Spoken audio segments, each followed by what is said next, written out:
दख'रा दुलाराय बर' फरायसा आफादनि 23थि बोसोरसालिया जथुम्माया दिनैनिफ्राय जागायजेनदों। बे साननैनि हाबाफारि लानानै जागोन। बे गबथना दख'रा दुलाराय बर' फरायसा आफादनि साननैनि हाबाफारियाव जों गोबां एजेन्डाफोरखौ लानानै जों सावरायनाय जागोन डेलिगेट हलावबो। आरो जों बेजों लोगोसे दिनै बेलासिनि 2 बाजियाव जोङो मोनसे सेमिनार लानाय जादों। बे सेमिनाराव जोङो दख'रा आफादनि बेन्दोङाव थानाय गोबां गामिफोरनिफ्राय रायजो राजाफोरखौ लानानै आरो फोरोंगिरिफोरखौ लानानै गुबुन गुबुन आफादनि गौथुमफोरनि दैदेनगिरि बिथांमोनखौ लानानै जोङो दिनै बे सेमिनाराव जों सावरायलायनाय जागोन। आरो बे सेमिनारनि गाहाय आलासि महरै जोङो दुलाराय बर' फरायसा आफादनि लेङाइ आफादगिरि बिथां जयन्त बसुमतारी सारखौ जों लिंहरनाय जादों। आरो जों दिनै आसा खालामदों बे सेमिनाराव जोंनि जिखिनि सावरायनाय बे सेमिनारा मोनसे ओंथि गोनां सेमिनार जागोन होनना जों सानो। आरो जोंहा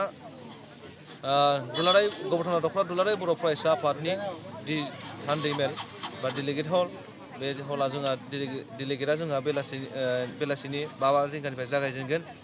आरो बेहाय जोंहा बे डेलिगेट हलखौ बा डेलिगेट थान्दै मेलखौ जोङो बेखेवगिरि महरै बाक्सा जिल्ला दुलाराय बर' फरायसा आफादनि आफादगिरि बिथां निपिन चन्द्र बर'खौ जोङो हांख्रायहरनाय जादों। आरो जोंहा दिनै बे डेलिगेट सावरायनाय मेलनि गेजेरजों गोजाम बडिखौ सिफायनानै गोदान बडि दानाय बे जोंनिया दिनै जागायगोन। बे 2 बोसोरनि जिखिनि गोजाम बडि, बे गोजाम बडिखौ सिफायनानै गोदान आफाद गोदान बडि दानाय जागोन। आसा खालामदों दिनैनि बे जोंनि गबथना दख'रा दुलाराय बर' फरायसा आफादनि गोदानै दानो गोनां जि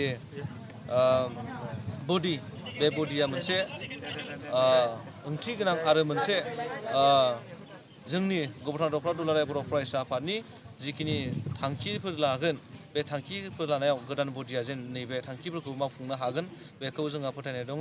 आरो आसा खालामदों बिदिनो बे साननैनि हाबाफारिनि गेजेरजों जोंहा गोबां दिनै बे सेथि हाबाफारियाव गोबां बादायलायनाय हाबाफारिफोर लानाय जादों। गिबियै जोंहा बेहाय थुनलाइयारि बादायलायनाय हाबाफारि लानाय जादों। लोगोसेयैनो हारिमु आयदा बादायलायनाय लानाय जादों। लोगोसे गुबुन गुबुन आयदाफोरनि बादायलायनाय आयदाफारिफोरखौ दिनै बे गिबियाव जोंहा लानाय जादों। आरो जोंहा गाबोन हाबाफारिया जोंहा गेवलां जागोन, गाबोन गेवलां मेल जागोन। बे गेवलां मेलाव जोंहा गोबां आलासिफोरखौ जोंहा हांख्रायहरखानाय दङ। फारियै जोंहा गाबोननि बे गेवलां मेलाव दुलाराय बर' फरायसा आफादनिफ्राय जोंहा खोरोमदाव औवारि बिथाङा साराबो बाहागो लाफैगोन।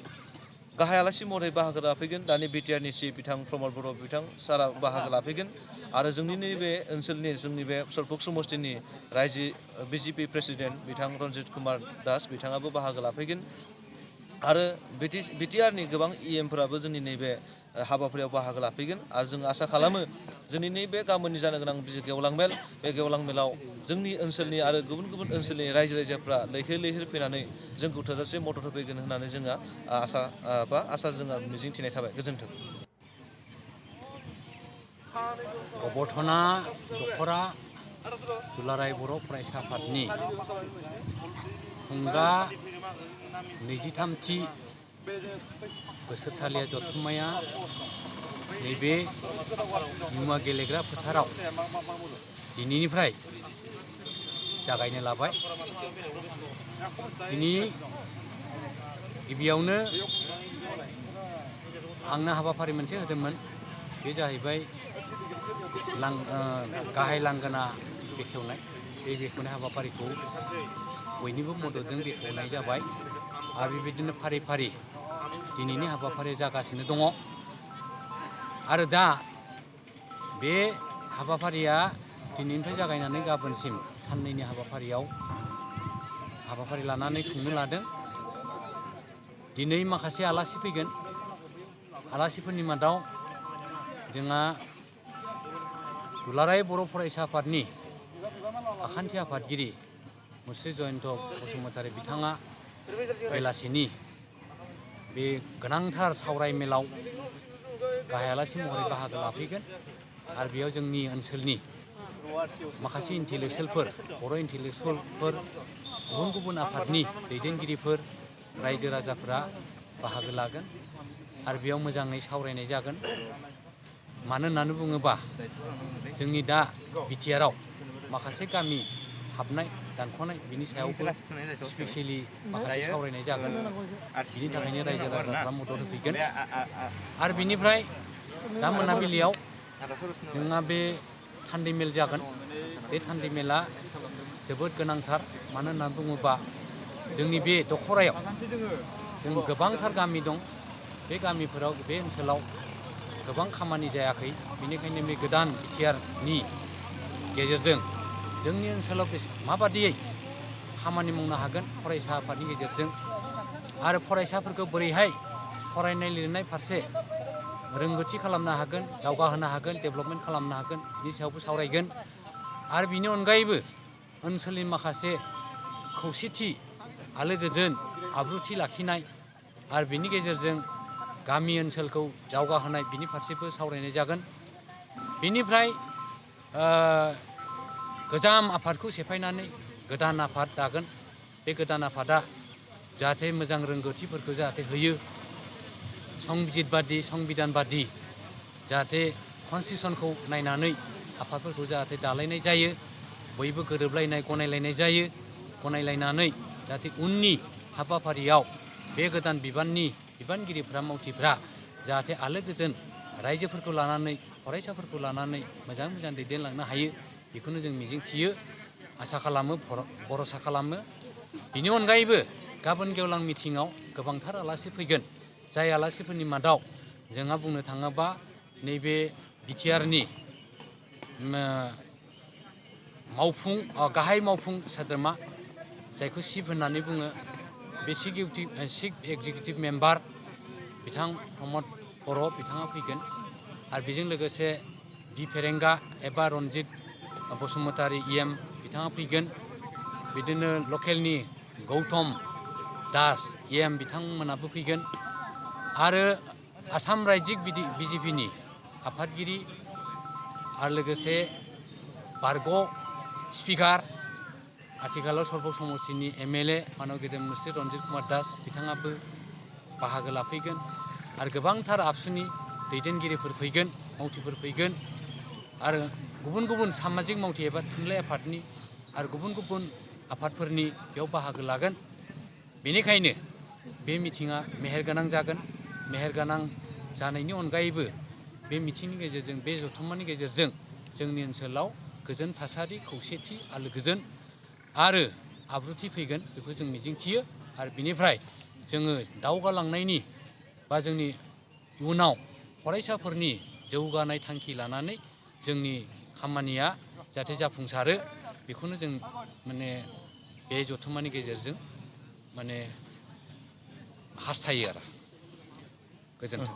आदसा, गिबियावनो आं बड'लेण्ड निउस मिडिया बिनिसिम फंनैसो आंखौ दुलाराय गभर्नर दख'रा दुलाराय बर' फरायसा आफादनि 23थि खुंगा बोसोरसालिया जथुम्मानि सोमोन्दै आंखौ दिनै जौस्रांनि दरजा बेखेवनाय हाबाफारियाव बिबान होनायलाय बे खामानिखौ आं मावबाय।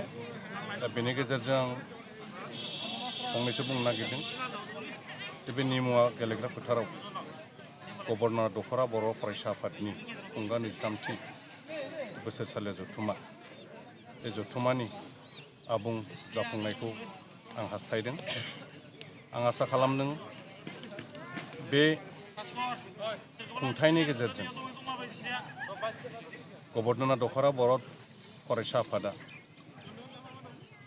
गोबां मेहेरगोनां थांखिनि सायाव सावरायगोन। खोनानो मोननाय बादियै देग्लायनि बे बोसोरावनो गोदान बडिबो दानाय जागोन। आं आसा खालामो हारि दानायाव, हारिमु फोसाबनायाव, जाथिखौ गोजौआव लाबोनायाव बर' फरायसा आफादनि, थामहिनबा दुलाराय बर' फरायसा आफादनि दिनैसिमबो मोनसे गिदिर बिबान मावफुंनाया जागासिनो दं। दिनै बे बिबाना बारानिफ्राय बारा जाबोबाय। बेनिखायनो गौथुमनि जाय बिथांमोना दैदेनगिरि बिबानाव थायो, बिथांमोननि दायथ'आबो बारायबाय। आं आसा खालामगोन गभर्नर दख'रा बे ओनसोला मोनसे हारिमु आयदायावनो जा, सोलोंथाइ आयदायावनो जा, गुबुन गुबुन बिथिंफ्राव, थामहिनबा रांखान्थि जौगानायनि बिथिङावनो जा, गोबां खामानि मावनो लागा दं। बे बिबानफोरखौ मावनांगौब्ला फरायसा आफादफोरा रोंगौथि लानायनि गेजेरजों ओनसोलखौ जौगाहोनायाव मावनो लागा गोबां बिबान दं। बे बिबानखौ बे दखरा फरायसा आफादनि जथुम्मानि गेजेरजों नोजोर बोनानै हयथ' सावरायगोन आरो फैगौ दिनफ्राव हारिनि थामोनथा, रांखान्थिनि थामोनथा, हारिमुनि थामोनथाखौ फाउन्डेसनखौ गोख्रों खालामनायाव खामानि मावगोन आं बेखौ हास्थायदों। आरो बेजों लोगोसे ओनसोलनि सोलोंथाइनि जिथु बारहावा बर'नि फोथाराव जों नुदों, दिनैसिमबो जेरैबायदि जों दावगानो हानांगौ सोलोंथाइ बिथिङाव, बे दावगानाया जाफुंसार महराव सफैयाखै। आं आसा खालामो नारा नाथा नाजानायनि गेजेरजों फरायसा खौसे आफादा बे हाबाफारियाव नांथाबबोदों। जेरै दुलाराय बर' फरायसा आफादनि गेजेरावबो सोलोंथाइखौ सांग्रां खालामनो थाखाय गेजेर गेजेर सोलोंथाइ बोसोर 2006 मायथाइनिफ्रायनो दुलाराय आसामावनो बर'नि गेजेराव सांग्रांथि लाबोदों। बे लाबोनायनि जुनाव जोंनि बर' हारिनि फरायनाय सोलोंनायनि जिखिनि थाखोमाना अबयसे जों जौगानायखौ नुदों। आरोबाव आं आसा खालामो बे हाबाफारिखौ गोख्रोंनिफ्राय गोख्रोंसिन खालामनांगौ। अब्ला जोङो बर' फरायसा आफादनि बर' हारिखौ मास्टार रेस दानायनि जिथुनिखि हाबाफारि, बेयो मोगथां थाबैनो जाफुंगोन आं आसा खालामदों। आं आसा खालामबाय बे जौसांनि गेजेरजों जोंनि बे ओनसोलनि रायजो राजाफोर बे जथुम फैगोन। फरायसा खौसे आफादनि नोजोर थांखिफोरखौ खोनासंनायनि गेजेरजों गारजेनफ्रा गाव गावनि मावनांगौ बिबानखौ बे जौसांनि गेजेरजों सांग्रांथिनि मोनसे मेसेज लानो हागोन। फरायसाफ्रा फरायनायनि सायाव जिखिनि गोनांथि, बे गोनांथिनि सायाव जौसांनि माखासे गेदेमा आलासिफोरनि बिबुंथिनि गेजेरजों गियान आरजिगोन आरो बे गियानखौ जिउआव बाहायनायनि, गावबागाव गामियाव थांनानै न'खराव बाहायनायनि मोनसे सोरां मोनसे लामाखौ लागोन, बेखौ आं हास्थायो। आरो जोबथारनायाव आङो बेखौनो खावलायनो नागिरदों, बे जथुम्मानि गेजेरजों, बे साननै जथुम्मानि गेजेराव जाहाथे साफ्रोमबो फरायसाफोरा मोनसे डिसिप्लिननि गेजेरजों मोनसे थि हारिमुखौ, गोथार हारिमु दिन्थिफुंनायनि गेजेरजों, साग्रिद जानायनि गेजेरजों फरायसाफोरा बे जौसांनि गेजेरजों माखासे गियान आरजिथों आरो बे गियाननि गेजेरजों जोंनि दानि बर'नि फोथाराव सोमजिनाय माखासे असामाजिक आखुथायफोरखौ गोजान खालामनायाव गोहोम खोख्लैथों। बेखिनिखौनो आं बुंबाय। बर' फरायसा आफादनि थामहिनबा गबर्धना दखरा फरायसा आफादनि बे साननैनि हाबाफारिया मेहेरगोनां जाथों आरो रायजोआव बे मोनसे गोथार मेसेज लांनो हाथों। बेखिनिखौ आङो आसा थिनानै आंनि फंनैसो बुंनायखौ बेखिनियावनो फोजोबबाय।